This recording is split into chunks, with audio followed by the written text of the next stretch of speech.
Hi, everybody. Welcome into another episode of the Parenting Puzzle Podcast with the incredible Dr. Daniela Owen. How you doing, Dr. D? I'm great, Jake. How are you? I'm doing pretty well. I got some sun this weekend. We had flag football, so we had flag football practice and a flag football game, and that was fun. A lot of heat, a lot of sweating. But I heard you had a birthday. I Happy did. Happy birthday! Thank How was your birthday? I have to you. ask. It was extremely festive and very filling. So now I am ready for detox week. Speaking of self-care and detox and healthy living, I have to follow up with you because last time we talked, I was busting your butt about exercise and doing some more exercise. And after we stopped recording, you did a couple push-ups. I'll tell everyone this. He did the floor push-ups. He didn't need to do the wall ones. And so how's that been going, Jake? Not great at all. Jake. No, I did. So we're talking about steps, and you talked about that you don't have to do a lot of exercise. Right. I did cut the grass yesterday. Good. That was like 30 minutes of because I don't have a push mow. Okay. I don't have a push mow. I have a no, I don't have a riding mow. Sorry, I have one of those push mows. So you got to actually like walk Yeah. to complete the grass. So I did the front yard because we have a pretty big yard, and I'm gonna do the backyard tonight. So Okay. that's 2 days of cardio activity. And I did talk to the wife about trying to go back to body pump. I made some inquiries about that. We're gonna have to figure that out financially because Okay. my wife is doing. Casey, I don't know if you ever heard of this. I think Dr. D has. It's like you pay money to go in a super hot room and work out. Like a hot yoga or just hot Hot workout? work. It's called hot work. So they have what I told my wife when she signed up for it, like in June, I was like, why don't you just go walk outside? You could just go outside and do some yoga and have the same exact what do you call it, experience. But she's paying for that, the Hawksworth thing. And those things, they're not giving that stuff away. So we're just trying to figure out if we can afford her thing and trying to get back into the YMCA. No promotion, but yeah, it's the YMCA. But I used to do this class called Body Pump, and I quit because I hurt my back. Or the chiropractor didn't think it was a workout injury. I think he thought it was more of a driving too much thing, because I drive a lot for my job. But I'm figuring it out. I told my wife I want to get back to body pump. We Yes, just gotta figure out Jake. That's amazing. I think you did really good. I'm giving you points. You did the grass, you're going to do the second half, and you started the conversation about getting back to the gym. So don't switch the screen because today we have a really, really great episode. But I'm glad you had a good birthday, Dr. D. Thank you, Jake. Well, you turned 25? Yeah, That makes sense. and a few more. Yeah. So Casey, I'll just say thank you so much for doing this podcast. I know it's a little bit different experience. This is probably me and Dr. D's. I think we're pushing close to 30 episodes now. Every time I do it, I still get a little bit, nervous because you're doing something different and new. So I appreciate you being brave and doing this. Can we start here? Can you just tell us a little bit about yourself, your family, kind of your parenting journey, and we'll just start it that way. Sure. So I'm a mom of two. I have a 7-year-old daughter who's in second grade and then a 5-year-old son who just started kindergarten. And I was a working mom up until about 5 months ago. So I've been able to gain a lot of different perspective. And I think the biggest thing that I've learned is no matter what, just parenting is very hard. And I'm doing a lot more of it now since I'm home a lot more. And I think my life is a little bit easier logistically because I'm not traveling for work. But parenting's hard. So I'm happy to be here today and hopefully we'll get some insight from you guys. Our tagline, Casey, is parenting is hard. You say the last part. Full stop. Yes. Exclamation point. Yeah. Exclamation point. Casey, you have a question, right? Dr. D is a superstar. She's going to have some advice for you. Do you just want to jump right into your question? Yeah, sure. So my 5-year-old son has been struggling with school drop off. And he recently started at a new school. He was previously at the same school his entire life, from 3 months until he's 5 years old. So it's understandable that there, some hesitation, and he's dealing with a new environment, but it's been really tough in the mornings. And I wanted to get your advice on how to make it a little bit easier. It's not just like resistance, it's like full, I have to like peel him off of my body to get him into the school. Like it's a big meltdown. And it's kind of been traumatic for both of us. So any help you have in order to make our mornings go a little more smoothly would be amazing. Absolutely. Absolutely. Before I do, let me just ask you the lead up. Is it just the transition from leaving you, or is there also some feet dragging along the way getting ready? Is that part of it or no? Looking back, I can see he has been dragging his feet in the morning, and I can kind of tell when we're leading up to this dramatic drop off scenario. I will say, once he is in school, I've confirmed with teachers, he's totally fine. So that's great. It's just like getting ready in the morning, kind of iffy. But then once we get to the drop off, it's like just goes off the rails. Yes. And it's only me too. It's not my husband. So do you have any thoughts on that? Yes, that's not uncommon. That's not uncommon.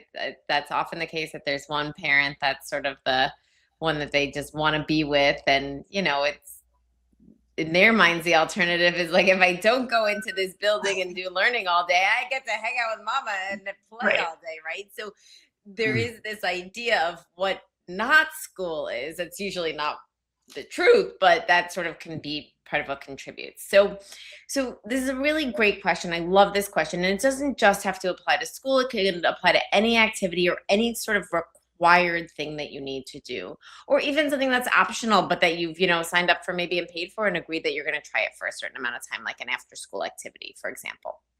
And so that transition, as you were pointing out, it's really unpleasant for your child. It's really unpleasant for you. And it's a really rough start to your day. And as a parent, it can just leave you feeling bad and sad, right? As that sort of the ideal is like, bye, have a great day, bye, mom, right? And like, that's the ideal. And this is sort of the other side of the spectrum. So the thing that I just want to lead by saying that sometimes the transition to, like you said, it's a new school and it's also kindergarten. So it's just a new experience altogether.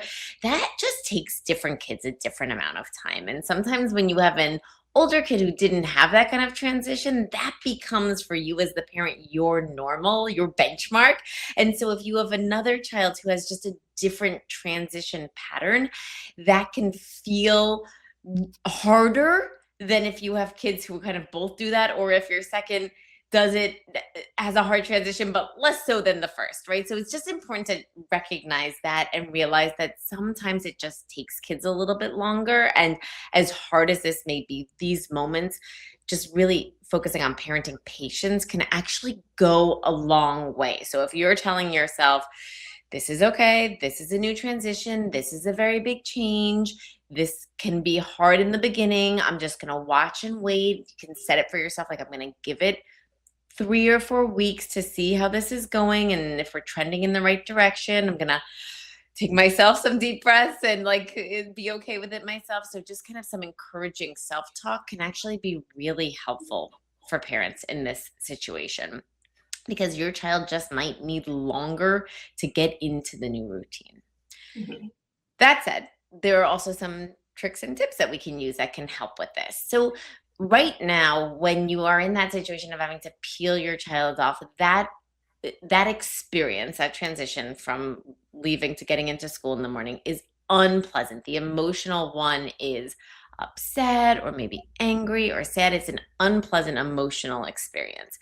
We want to change the tone on that. And so there are 2 great ways we can do that. One is with rewards, and the other is by kind of gamifying the experience. So when it comes to rewards, one thing I want to mention is, I know there's a lot of talk in the parenting world right now. Do we give rewards? Do we not give rewards? Here's what the research says. If your child is doing something willingly or gladly, don't reward it, because those are the situations that research shows can erode their own internal motivation to do those things. So if you've got a kid who loves coloring and you're like, wow, you're doing a great job coloring. I don't know why you'd reward this one. It just came to mind. But I'm going to, let you pick a prize from our family prize box every time you color well. Like that kid's going to start to want the prizes for coloring, whereas they used to just be motivated to do it. But for things that kids are not motivated for, things that they don't want to do, things that they don't like, things that they are refusing, rewards help because they don't have that intrinsic motivation right now. If they're refusing at drop off, he's not intrinsically motivated to walk into school, right? And all of this stuff, like, well, he should be. Great, he's not. Let's work from there, right? Let's get rid of the shoulds. And so in those cases, we want to use an external reward, which is also called an extrinsic motivator, an outside motivator. What this does is two things. Number one, it can make that experience way more pleasant because now they're tying that experience to the reward, which is something they want. So that thing that just might have felt terrible before now has this like silver lining to it, right? This like positive upside.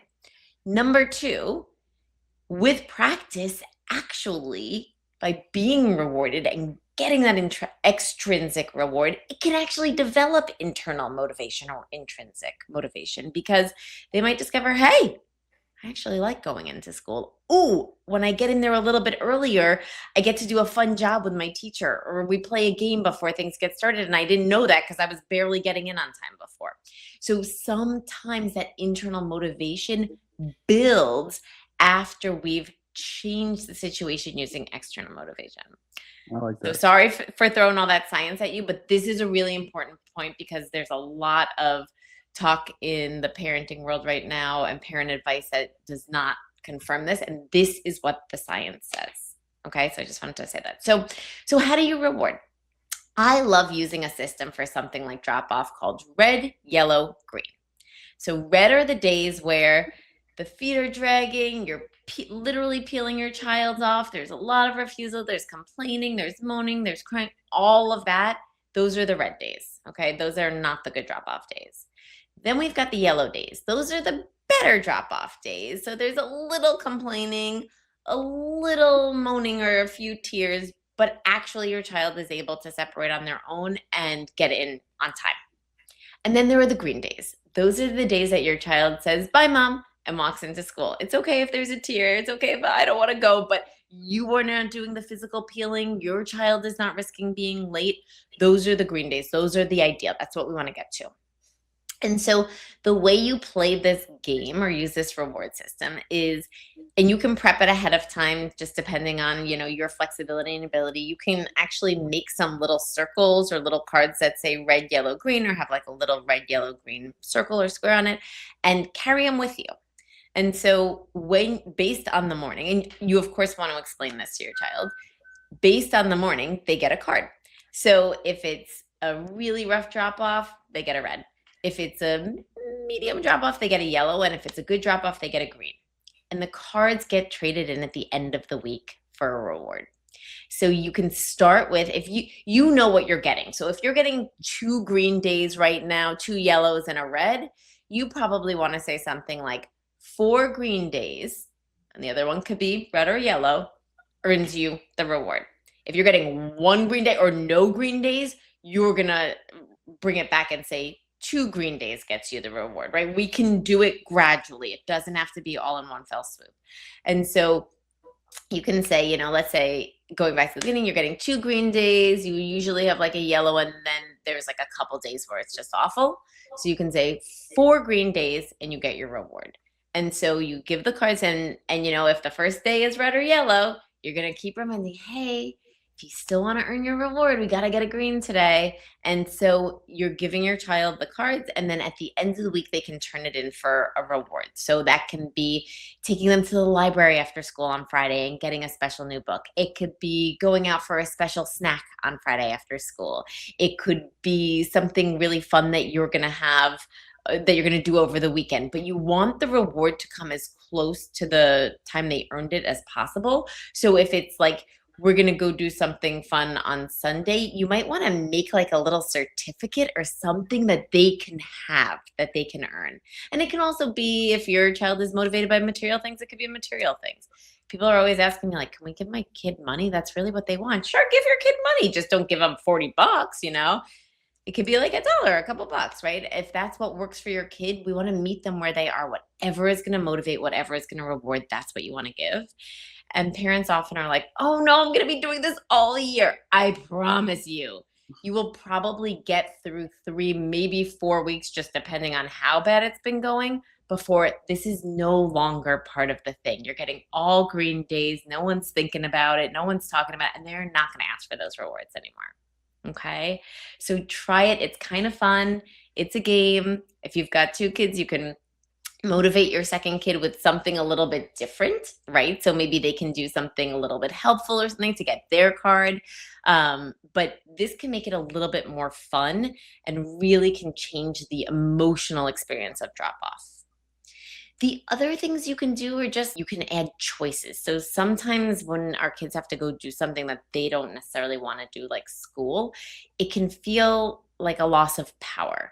And little kids don't have that much that they get to control anyway. And so the other thing you could do is make the morning have more choices, right? So that's why I was asking about what happens at home, right? And the dragging feet, because if your son doesn't want to get dressed, it's like, okay, do you want to get dressed in your bedroom or in the living room? Do you want to brush your teeth with the Mickey Mouse toothbrush or with the red toothbrush? And then you, of course, need to have 2 toothbrushes. But like, you can just give these choices. And so you're not trying to say, come on, let's get dressed. You're just, we're assuming you're going to get dressed, and now you're choosing how it's done. And that can actually really help with speeding the getting ready process up for things for kids, because now they're in control. And you can even extend that to the drop off. So do you want to be the car DJ, or do you want to be the car noticer? And the car noticer is the one who points out when you pass a fire truck or a really cute dog or a school bus, and they kind of notice all the things and draw everyone's attention to it, or pick the songs that you play along the way. Kids love having some sense of control. So by giving them choices as you're kind of getting closer and closer to the drop off, that can help with moving things. This is a really good strategy for kids who are dragging their feet, because now all of a sudden they're picking the thing. Now they're in charge. Their willingness to do it tends to go up when that happens. Casey, what I'm hearing is you need to buy a toothbrush for your kid. Get a second toothbrush. We already have like 5, so. There you go. There Hey, you go. Dr. D, I have a great name. I have a great book idea for you. You ready? Okay, I'm ready. Don't fight it, gamify it. That's good. I like that, Jake. Okay. All right. Write that down. I'll Don't start write that. workshopping that. Yeah. Mm-hmm. Yeah, when we make things fun, it changes the emotional experience of it, right? And that's really what we're trying to do. We're trying to have the school drop-off not be fraught, not be sad, not be full of anguish, right? And so when we add a reward, when we make it a game, all of a sudden we're changing it and making it more fun, more pleasant, more positive. Everyone's going to start feeling that. You can even, if there are multiple routes you can take to school or to whatever activity you're going to, you can let the kid pick, are we going the back way or the front way, right? Like just little things like that, put them in charge. And then it's like, oh, we're going the front way. All right, quick, everyone in the car, everyone, let's go. We got to go get the front way, right? And that just kind of like changes the experience of it. Yeah, and what I like about that question, Casey, is I feel like I've dealt with a very similar problem before when my oldest son was younger. Even now when he's 9, it's still sometimes a fight to go to school. But I think for our audience, like there's a lot of people that have dealt with that or are dealing with that now. So what my hope is that you got something impactful out of it, and a lot of people in our audience also got something really impactful out of it. Because that's what we're trying to do with this podcast, is help as many people as possible. That's why that's why we love your question. Yeah. I love it. And I think the great thing about your answer was that they're easy things that I can implement tomorrow during drop off. So it's really nice. And also, it's been stressful for me too. And I feel like maybe I'll have a little more control too, or at least a plan, because when I wing it, it just is not working. So at least we have a plan, and hopefully it will start to work better and better. But it's not good for you either because like after you get through this bad experience, it's going to leave you feeling not awesome, like probably Right. even a little sad. So we got to turn that around for you too because it's not good for your son for your was it the son Mhm. your son. It's not good for you, and it just starts everybody's day kind of in a not so great way. Dr. D, are you ready for my favorite segment? Sure. Okay, so Casey asked this amazing question about tough drop offs. So, if you have a child who's having a hard time with transitioning or dropping off to any kind of activity, school or anything else, try two things that could really help change the experience. One is to add rewards because your child is not motivated to do that thing. So, we want to get some motivation. Rewards really, really sweeten the situation. The second thing is to try to gamify it in some way. So make it a little bit more fun, make it a little bit more exciting. Giving kids choices is a great way that's really going to help them get engaged and involved and help with their motivation and make the morning more fun. So give it a try and let us know how it goes. Casey, let us know how it goes. I'm I curious. will. I'll Let report Dr. back. D know. Yeah. Because that's one of the most that's one of the most encouraging things. Like the people that have been on the podcast that reach back out to me either through social media or directly and say like, "Hey, we did this and it's working. It's not perfect, but it's working." Like that's one of the things. Like when I think about the why, it's like that's why we're doing this, right? Because we want to hear that feedback of people saying, "Hey, this worked. Yeah. We want some more." Anyone watching can comment and let us know how it worked for you or ask follow-up questions. We're here to listen and we're paying attention. So let us know. Boom, Dr. D, you're so good at that. You're good at all this stuff. But Casey, thank you so much for Yes. doing this podcast. You're a star. We loved it. This was a great show. Dr. D's banned me from saying that every show is the best show ever, but I think this is a really, really good one, maybe the best ever. And if you enjoyed this podcast, if you did, and if you got something out of it, just like I did and Casey did, please like it, share it, comment, repost it everywhere. We want to keep doing this podcast. We really enjoy doing it. But we want to grow this audience. So this information that Dr. D is sharing could get to more people. So share it out, please. Thank you guys. Y'all have a great day. Have a great Thank you, day. Casey. Thank you. Thanks for tuning in. We hope you enjoyed today's episode. If you did, please consider subscribing and leaving us a review. It really helps us out and lets others discover the show.